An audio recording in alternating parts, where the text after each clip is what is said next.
Je te parle, sois en paix. Sache que je suis Dieu. Sache que je suis Dieu. Je t'ai parlé quand tu es né. Je t'ai parlé à ton premier regard. Je t'ai parlé à ton premier mot. Je t'ai parlé à ta première pensée.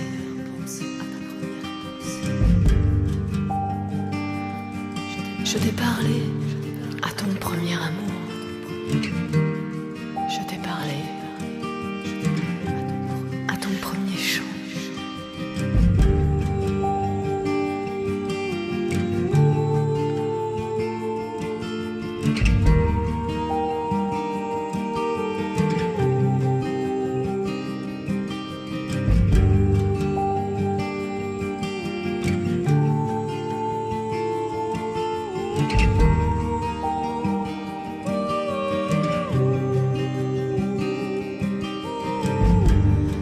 Je te parle par l'herbe des prés. Je te parle par les arbres des forêts. Je te parle par les vallées et les collines. Je te parle par les montagnes sacrées.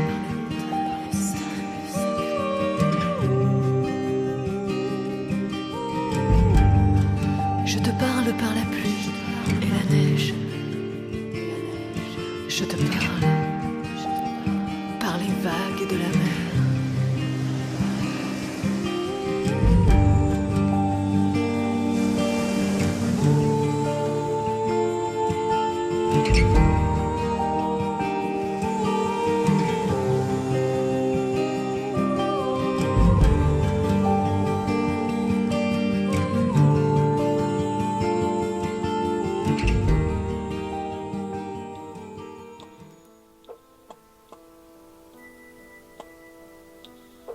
L'homme ange et la maîtrise du serpent.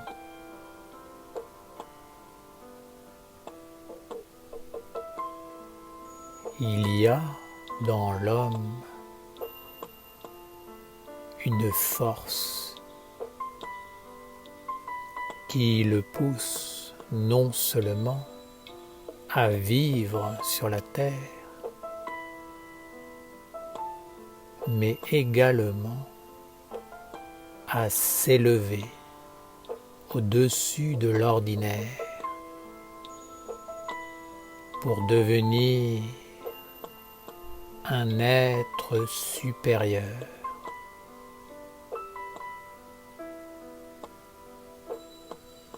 Pris par cette force que la tradition appelle le serpent, l'homme veut acquérir le savoir et le pouvoir qui le différencieront de la médiocrité et de la mort. La faiblesse de l'homme est de prendre le monde inférieur de la mort et du recyclage comme source d'inspiration pour nourrir ce serpent en lui.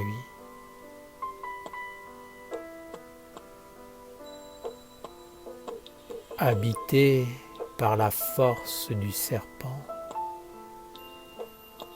l'homme cherche à acquérir et à utiliser ce qui appartient aux dieux ou à d'autres règnes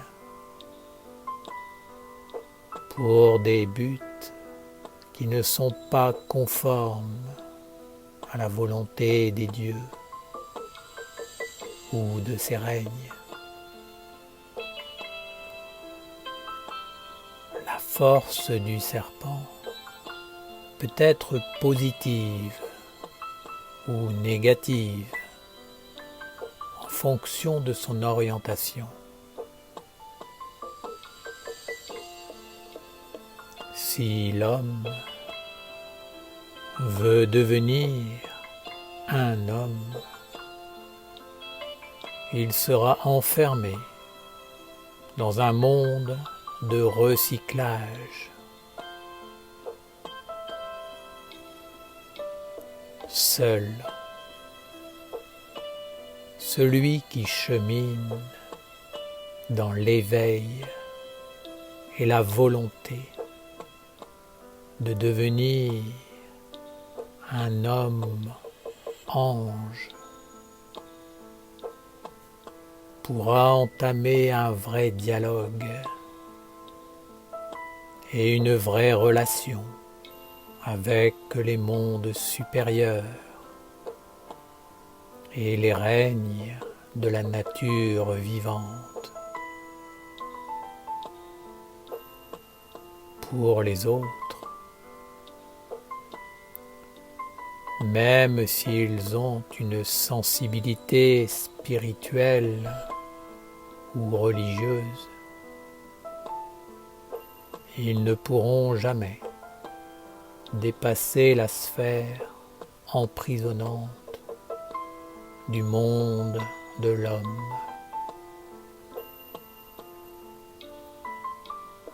Ils se nourriront dans les sphères éthériques, astrales et spirituelles, mises en place par les intelligences qui gouvernent le monde mortel de l'homme.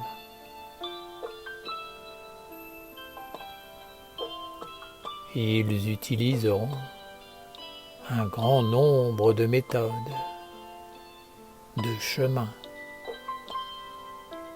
mais finalement, ce ne seront que des techniques qui appartiennent au monde onirique et à la mémoire des hommes. Un homme peut bien sûr s'élever au-dessus de sa condition ordinaire avec de telles méthodes, mais il ne demeurera qu'un homme.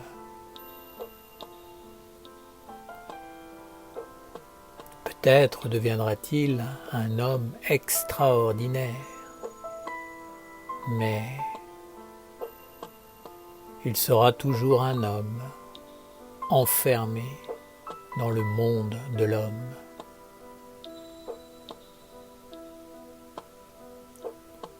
Seul l'homme ange, l'homme qui veut être au service d'un ange en se tenant dans l'alliance, peut réellement élever cette force du serpent dans les mondes supérieurs.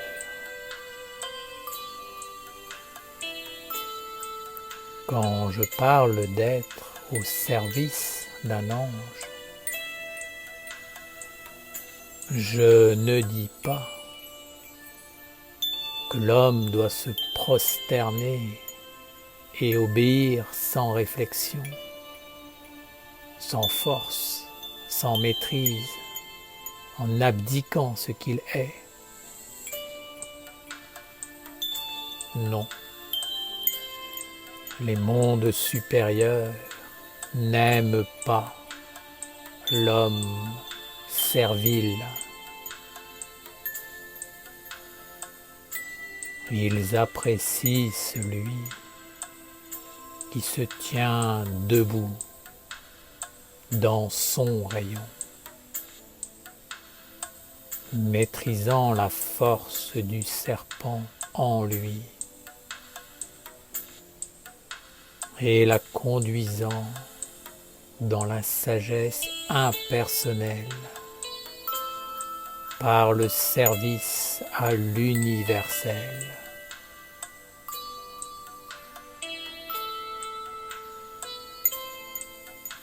Si le monde supérieur éclaire l'homme dans la sagesse immortelle, celui-ci doit se faire un corps de cette bénédiction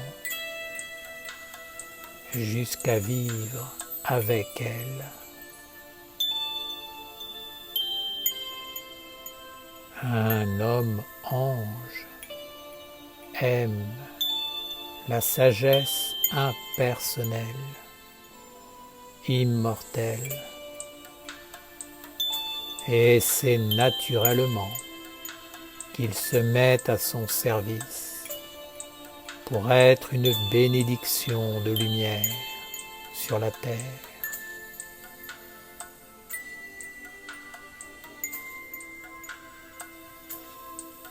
Quoi qu'il entreprenne, il la porte à l'extérieur de lui comme une nourriture claire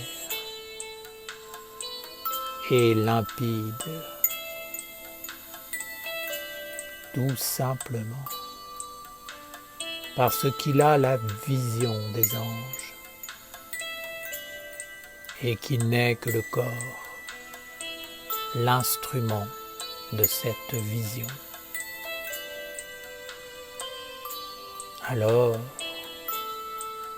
tout respire dans la grandeur. Tout est en accord avec l'universel. Tout transparaît comme une évidence. Tout est juste et bon.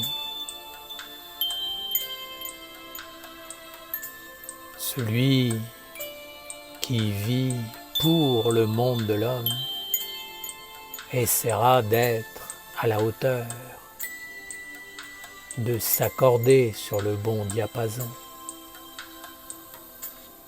Il philosophera, argumentera, apportera une tonne d'explications, juste pour prouver qu'il n'est pas un homme ordinaire, qu'il est exceptionnel et qu'il apporte au monde quelque chose d'unique.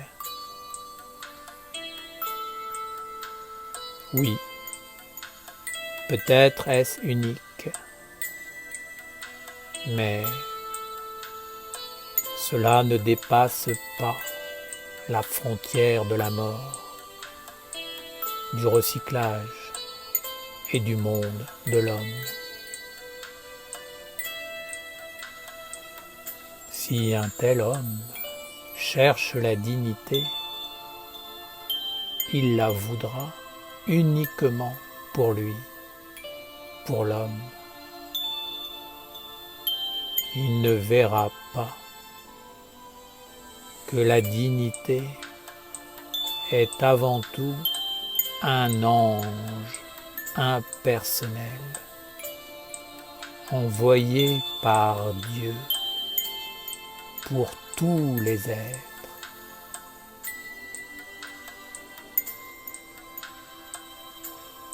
En Dieu le Père, les dieux, les archanges, les anges, les hommes, les animaux, les plantes, les pierres et la mer sont dignes. Mais l'homme, prisonnier du serpent, ne verra et ne cherchera que sa dignité, sa science, sa sagesse, sa religion.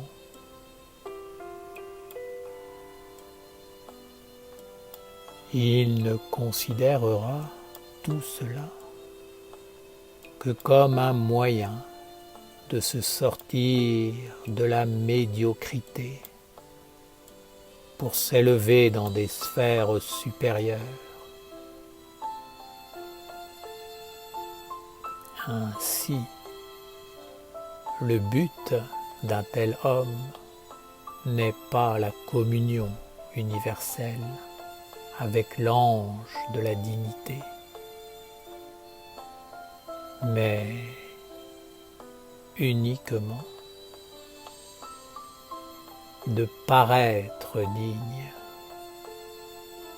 de paraître supérieur.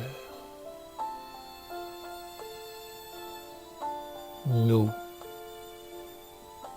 le monde divin, nous n'accueillons pas cet homme. Nous le laissons dans son monde et ne cherchons pas à le fréquenter. Nous n'aimons que les hommes qui acceptent notre volonté et notre enseignement et qui les mettent en pratique en leur donnant un corps. Nous ne cherchons pas des obéissants aveugles. Nous aimons les hommes bien éduqués dans la sagesse des mystères et l'éternelle tradition de la lumière de Dieu.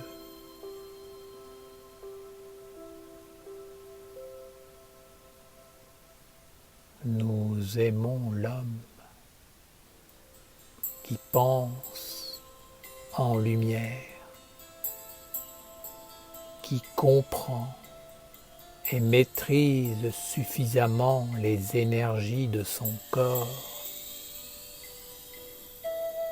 pour réaliser et faire apparaître le corps de la sagesse et de la lumière impersonnelle et pure.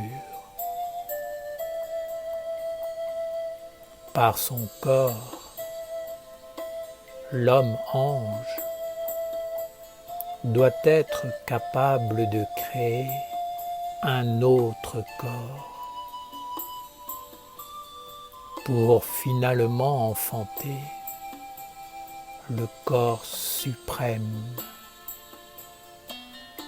celui qui permet à Dieu de venir dans le monde des hommes.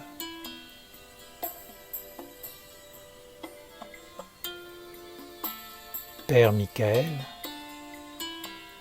n'est-ce pas utopique de vouloir amener Dieu dans le monde des hommes si les hommes n'ont pas été correctement éduqués et n'ont pas les organes pour le voir ni l'accueillir? Dieu est libre. Il est évident que si Dieu vient sur la terre, ce ne sera pas parce que l'homme l'aura voulu, en y mettant une volonté particulière, une destinée, un chemin.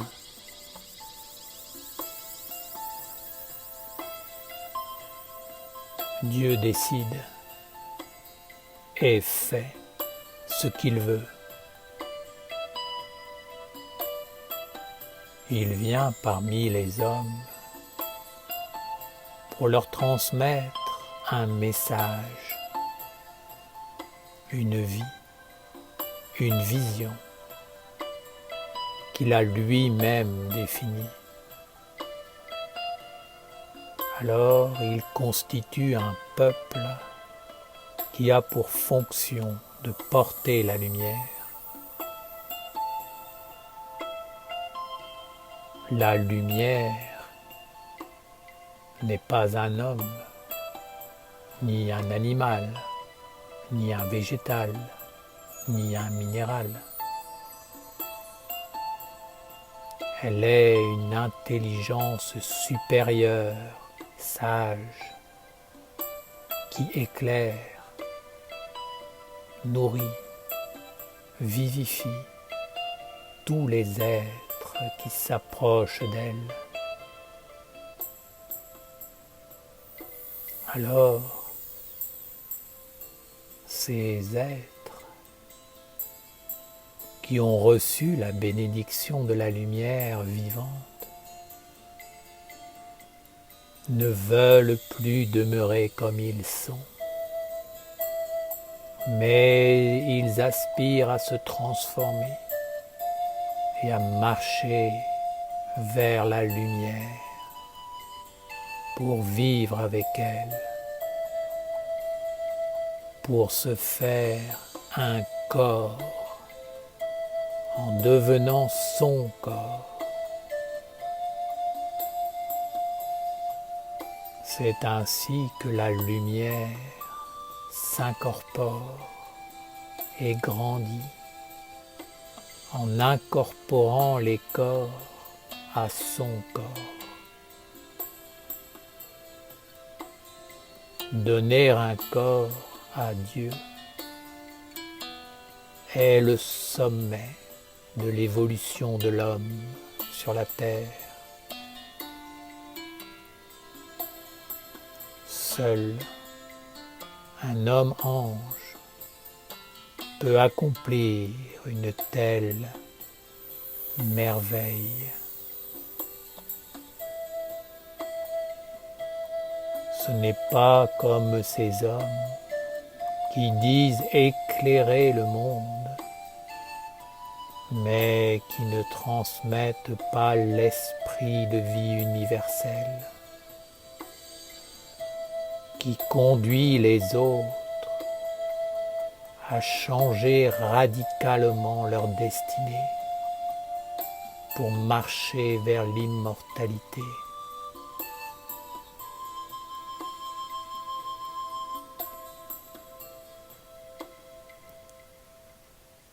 Si tu veux connaître le chemin pour t'unir à l'intelligence supérieure de la lumière et apprendre à vivre avec elle, tu dois te connaître toi-même, t'observer objectivement jusqu'à découvrir les forces, les influences qui agissent à travers ton corps.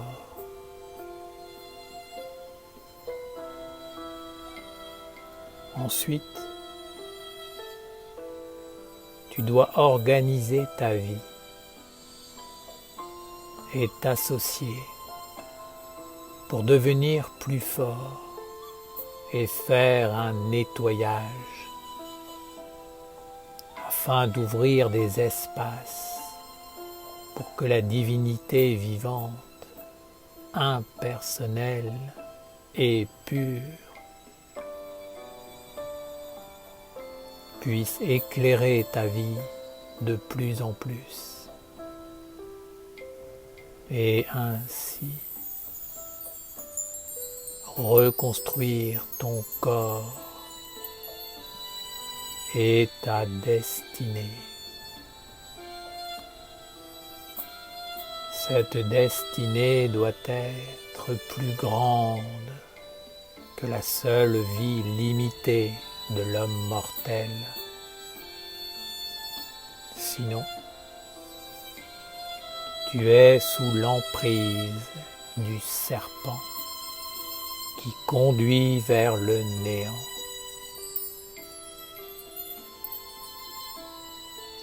La conscience et l'étude doivent être tes alliés.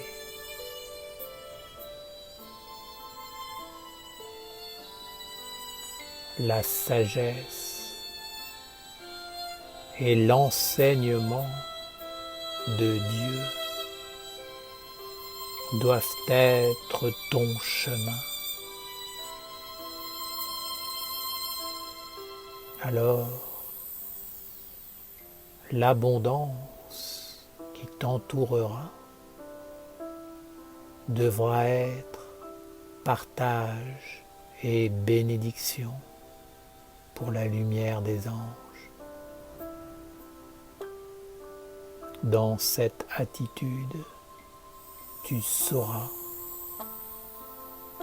si tu es sur le chemin de devenir un ange ou si tu marches pour devenir un homme supérieur, mais qui restera un homme.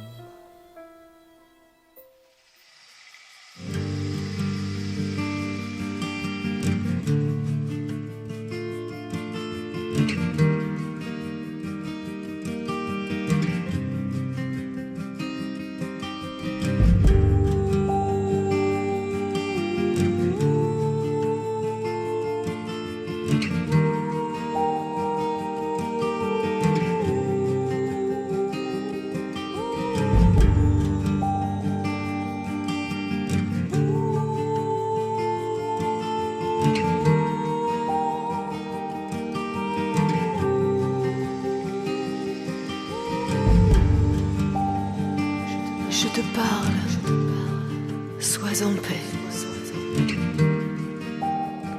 Sache que je suis Dieu. Sache que je suis Dieu. Je t'ai parlé quand tu es né. Je t'ai parlé à ton premier regard. Je t'ai parlé à ton premier mot. Je t'ai parlé à ta première pensée.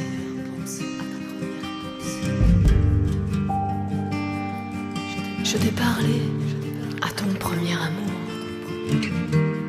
Je t'ai parlé à ton premier chant.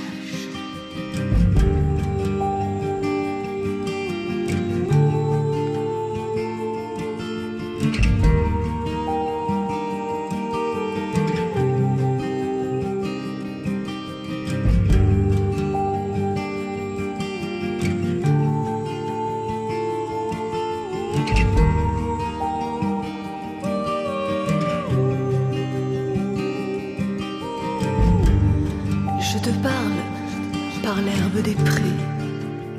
Je te parle par les arbres des forêts. Je te parle par les vallées et les collines. Je te parle par les montagnes sacrées.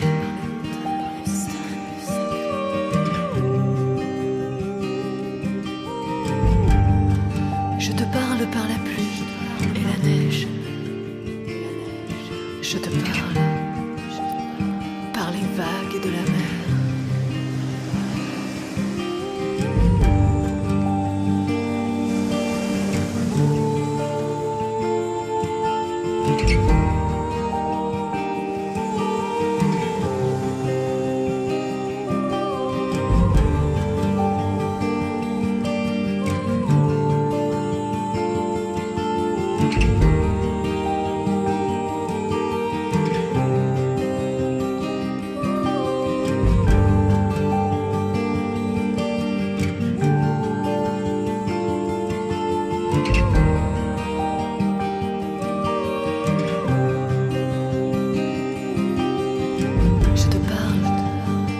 rosée du matin. Je te parle par la paix du soir.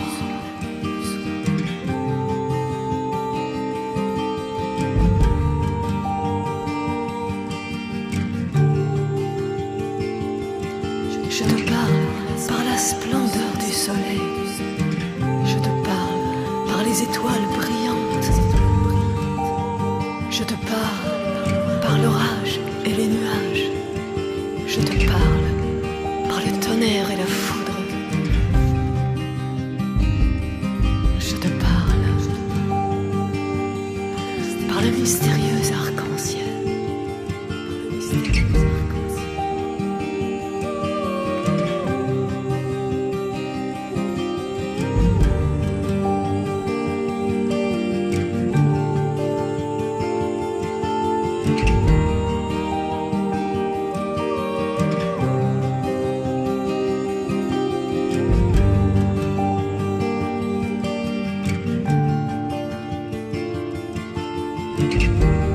Je te parlerai quand tu seras seul.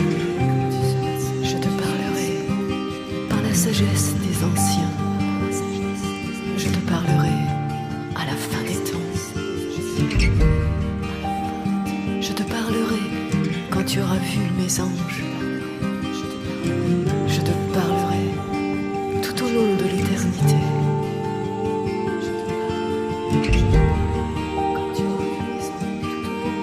Je te parle, sois en paix, sache que je suis Dieu. Sache que je suis Dieu. Sache que je suis Dieu.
Je te parle, sois en paix. Sache que je suis Dieu. Sache que je suis Dieu. Je t'ai parlé quand tu es né. Je t'ai parlé à ton premier regard. Je t'ai parlé à ton premier mot. Je t'ai parlé à ta première pensée.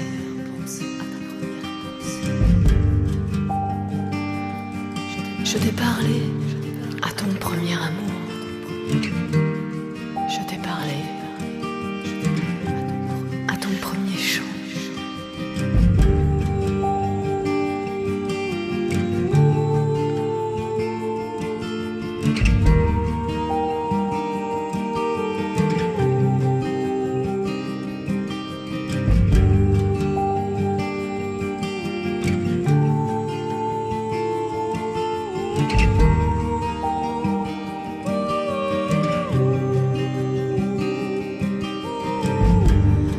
Je te parle par l'herbe des prés.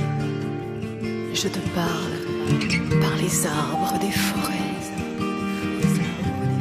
Je te parle par les vallées et les collines. Je te parle par les montagnes sacrées.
rosée du matin. Je te parle par la paix du soir.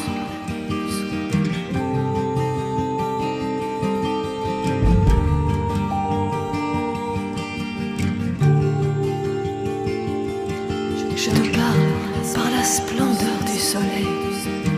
Je te parle par les étoiles brillantes. Je te parle par l'orage et les nuages. Je te parle par le tonnerre et la foudre. Je te parle par le mystérieux arc-en-ciel.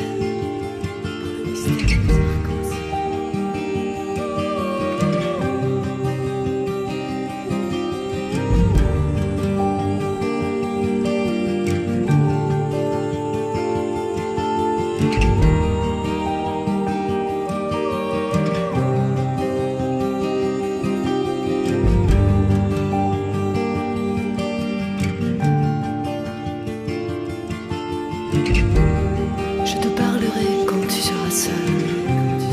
Je te parlerai par la sagesse des anciens. Je te parlerai à la fin des temps. Je te parlerai quand tu auras vu mes anges.